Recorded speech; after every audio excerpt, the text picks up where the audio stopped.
William Keever here. It's Saturday, June 8th, about 6:15 p.m.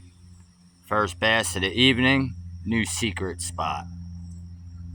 New pond here off of Foley Mill. Google Maps is awesome. There we go. Different water hole. Nice little chubby, healthy little fish. Caught this little dude on a Zoom paddle worm. All the way across the junk. All the way across this pond over there, up under them bushes in the shade. Like I said yesterday at the lakes, these fish, they try to get up out of the heat, so they go in the shaded areas. Tight lines, my friends. Fish for structure. Look for structure, down trees in the water, any shade that these fish can butt up against. They don't like the heat. They're ambush fish. But there you go.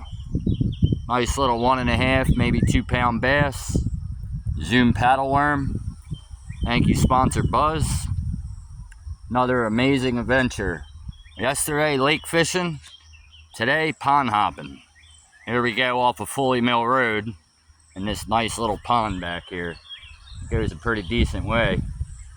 I'm only about halfway through it. First fish. Just got here about 25 minutes ago. There you go. 10th cast in. Bassmaster got a bass. Smash that like button, subscribe. Tight lines, my friends. William Keever, New Jersey Bassmaster.